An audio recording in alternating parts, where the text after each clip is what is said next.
Alright, good morning and welcome back to Curiosity Forge. Today I'm going to do something, I've already done one of these not too long ago, but it was for a different variety of wrench, and what I'm going to work on is this Stilson Walworth Manufacturing number 10 pipe wrench. That's 5 number 2s at once. You know how many people got to hold hands for that? Mind-blowing. But what I'm going to do is I'm going to clean this up. I'm going to get it nice and shiny and pretty, which I'll show you in a second, a little bit more up close and personal what I'm dealing with. And I want to try to make a new wood handle. This one's not in bad shape, and my worst case scenario is I will figure out how to get this chucked up on there. And actually, no, I may leave this as is, because this is still clean. It's still got its varnish. I may reuse this if making a new one doesn't go according to plan. But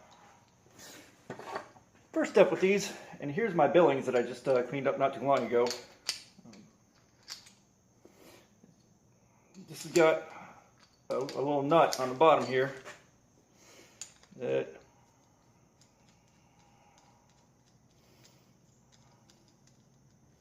once turned sufficiently,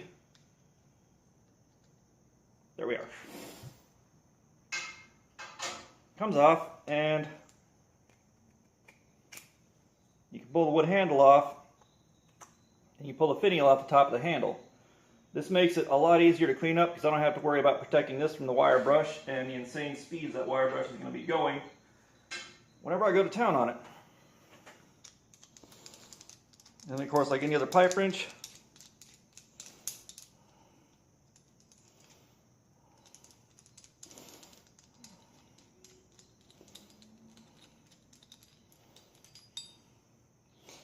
comes apart like that. So first off, the upper jaw, as you can see, it's not bent, it's not torn up.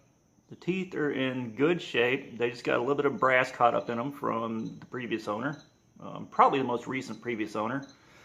So these ought to clean up really nice. You can see where the Stilson logo wants to show through, but there's some surface corrosion. The knurling on this is in good shape. This will also clean up very nicely. The threads are in good shape. That's also great news. And then we got this body here, and all this is in really good shape. And the jaws on the bottom, really good shape. This will clean up well. Now, I can't take this part of the body off because getting these pins out is going to cause more damage than I know how to fix. So I'm just not going to worry about it. But I'm going to pause this. We'll go over to the doorway of the garage. I'll show you the first step that I'm going to try to help you make cleaning this up a bit easier. Alright, so the first thing we're going to do is try to clean as much off of this as we can just to make the wire brushing easier. Now, these gloves right here are an important thing to have in anybody's shop. They're nitrile gloves for chemical handling. I think they're around 11 or 12 bucks a pair on Amazon, and back in the day when I worked for a lawn service company, this let us handle pretty much the concentrated sulfuric acid that the day would bring in that would let us scrub corrosion off of our trucks. Wasn't good for the trucks, but the gloves didn't really care. So I'm going to take some brake cleaner, and we'll start with this right here. I don't know what it's going to do yet. The last time I did this, I worked with a PB blaster. It smelled terrible, and it made the shop smell terrible all day and didn't really accomplish as much as I hoped. So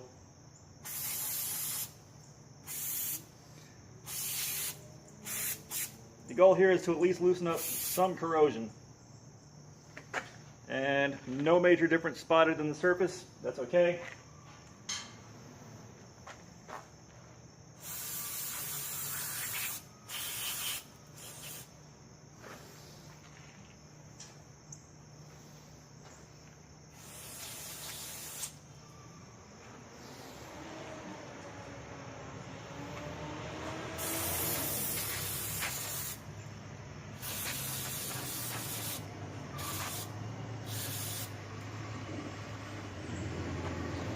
The garbage truck is coming for my neighbors. More accurately, their garbage. I don't know them personally.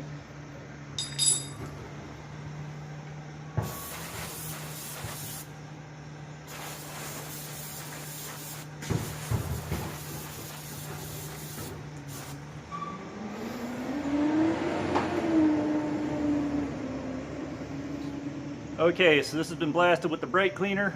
Next step is to go to the wire wheel. And for that, I will stop this, reset the camera. Alright, so here we are at the wire wheel. Where is it?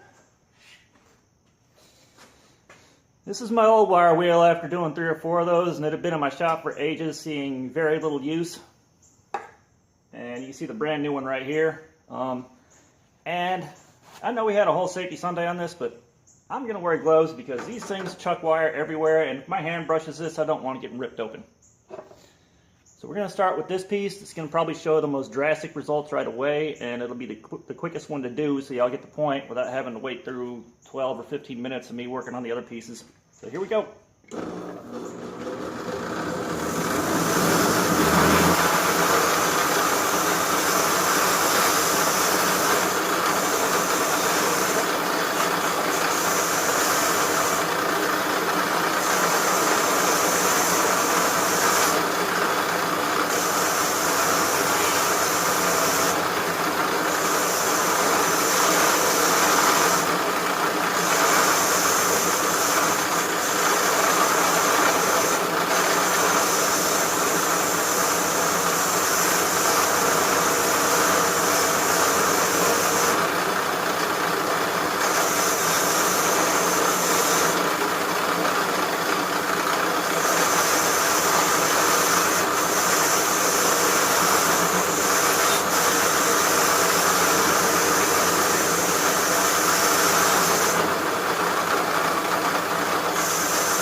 Silence! So you can see this thing cleaned up really well. This is going to take a polish very nicely, and it's going to look really good once it's shined up. I'm going to finish off the rest of this because y'all don't want to sit here and watch that much of that, and we'll come back when it's time to play with the handle. Giggity. Okay, so I mean, I was a hair off the mark. We're going to go through the buffing process before we do the handle process, but this is what it looks like after it came off the wire brush. Alright, this thing is already a million times better looking. You know, I could stop right here and feel like I did the thing, but anything worth doing is worth overdoing. So I'm going to take it to the buffer, and I'm going to shine the living crap out of it and see just what it turns out like. And I said I put it back together just for this demo. So once I have it back apart again and get the first buffing wheel chucked up, we're going to rock and roll. Something I forgot to mention is this wrench, to the best of my ability to discern, searching online, was made somewhere between the late 1800s and 1905. If someone knows more than I do, please feel free to correct me on it. But I ain't turning up a whole lot of information on it. And you know, I can live with that. All I wanted was a cool looking old antique tool to put in my shop, and I've already got that, but we're going to make it look better. Alright, back in a minute. Okay, we got the buffing wheel on here, and I'm going to go through my traditional process of black, gray, green, and white, the Harbor Freight buffing compounds. We'll do this one real quick just to show you the change, and then I'll move on to getting all the rest of the buffing done before we switch over to working on the handle. And I'll show you what this looks like after everything's buffed. And when we get to the green, I'm going to add the wood handle in there and polish that up. Because again, this may not work. The rehandling may not work, and that old handle still looks really good. So we'll see.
so this black compound's kind of gunky, so when you have areas like these teeth, you definitely want to get in there with the wire brush like this and clean them out.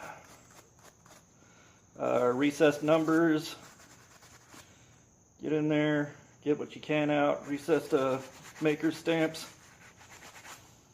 But after the black wheel, we got that, which isn't too striking, but it's got it prepped for the gray wheel to do most of the work shining this up. So I'm going to get the other 4 pieces polished up. I'll show you what that piece looks like again after the gray and the green and the white, if I remember, and then we'll catch you at the end of the buffing process. Alright, y'all, this is where we're at after the gray wheel, and I told you that thing was going to definitely shine some stuff up. The other thing I can do is get a little lighter fluid and clean in here and all these recess spots and get the last of this stuff out of the way. So yeah, I'm going to finish the gray one, go on to green, and show you what that looks like after green. Alright, here we are after hitting it with the green wheel. It is a good bit shinier. It's not going to pick up the mirror finish just because the surface is a little bit too rusted. Not rusted, but it's not smooth enough for a mirror finish. One thing I'm going to do after I get all this done is go through with a wire brush on there and just knock everything out of these low spots and out of these corners and stuff where the polishing compound doesn't really come out. Something else I've taken into consideration is I'm not going to try to make a new wood handle for it right now because I don't have any chainsaw rasps. And the letter S sucks when you're missing a bunch of teeth. But when I redid the wood handle for that sword for a friend of mine a while back, I learned that the chainsaw rasp is necessary to get that kind of work done, and I don't have one. So I'm just going to polish up the original wood handle as much as I can, and I'm going to try to refinish it because it's already in really good shape. So we'll see what we get. You know, that's what it looks like now. It's a fairly low gloss shine, but the finish is pretty intact. It should take a polish pretty nicely. We'll see what happens. And we have gotten done with the white compound. I've wire brushed everything down, and here we are at the end of this. It's not 100% perfect. There are areas that are really hard for me to get into with my equipment that I'm not going to get perfect, and that's okay. This is just something I'm going to clean up to be a user tool anyways, or I cleaned up to be a user, and this is going in my shop. I did keep the original handle, but as you can tell I put a bit of a shine on it, and it still looks really nice. And the whole thing, I even got down in here. I mean, I went to town on cleaning this up. And yes, I would have loved to have done the handle because I was going to get some curly maple. I was going to turn something nice and match this bad boy. It's just this thing has a tang that goes from wide here to narrow down here. And I don't have the tools that I need to really widen out a hole like that without destroying the piece I'm working on, so that'll just have to wait till later. Maybe I'll wait till I find one of these that's good and roached out and has a lot of problems and a busted up handle, and then I got to make one anyways, and then I'm going to have a field day on that one. So that's what I have for today. And again, this was something inspired by watching a Scout Crafter. His channel features a lot of these restorations. He does them a lot better than I do because he's got a lot more practice doing them than I do. I think this is like my 4th or 5th one that I've done. And this one started off in good shape to begin with, so I'm definitely happy with how it came out. But if you like old tools, stuff like that, definitely give them give them a view, throw a subscribe out there. Because I mean, it's like about every 2-3 days now you get a video, and it's some old tool like that that gets cleaned up and brought to pretty much brand new condition. There aren't very many conditional issues once it gets done. So either way, until next time, praise the forge and pass the borax. Y'all stay safe in your shops. Later.